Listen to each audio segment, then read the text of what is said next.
What can we as educators do to help students become better thinkers?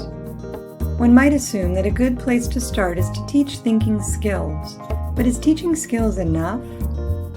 We often miss opportunities to use the skills we have simply by not noticing times when they might be useful.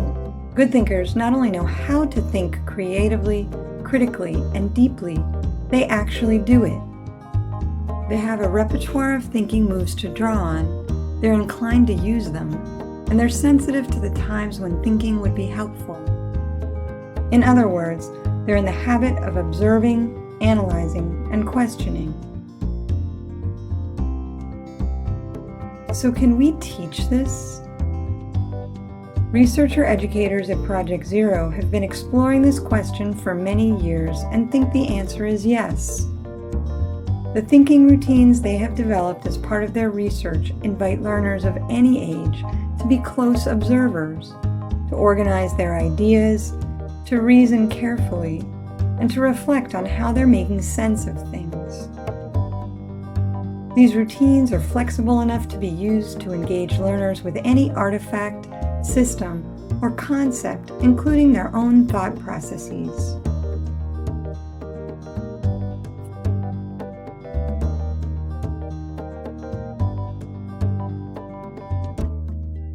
Thinking routines are simple structures, for example, a set of questions or a short sequence of steps that can be used alone or with a group.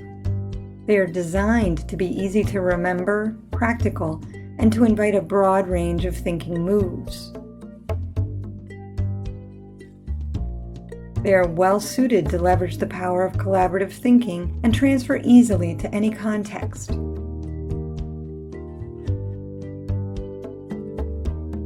You can use them without training or prior experience, figuring out how they work along with your students just by using them.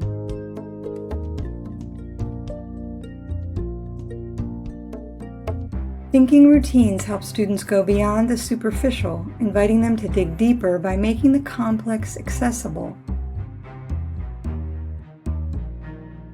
Through practice, learners become sensitive to opportunities to use their thinking moves in the wild, helping them to develop habits of mind that will sustain their curiosity inside and outside the classroom. Given the broad range of thinking routines available, it might be tempting to try out as many routines as possible. But this approach can turn them into mere strategies, subverting a core aspect of their design, that they get used over and over again. Choosing one core thinking routine, for instance, See, Think, Wonder, and trying it out in as many contexts as possible is more likely to reveal the ways thinking routines can support individuals in developing habits of thinking and groups in developing a culture of thinking together. Once you and your students get comfortable with the idea of using a routine for structuring your thinking, it's easier to branch out and find routines that fit well with the kind of thinking you'd like to invite.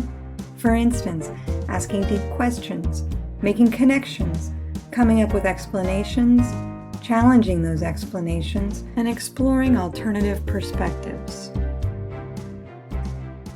Thinking routines might at first seem too simple, but it is their simplicity that makes them easy to remember and to use.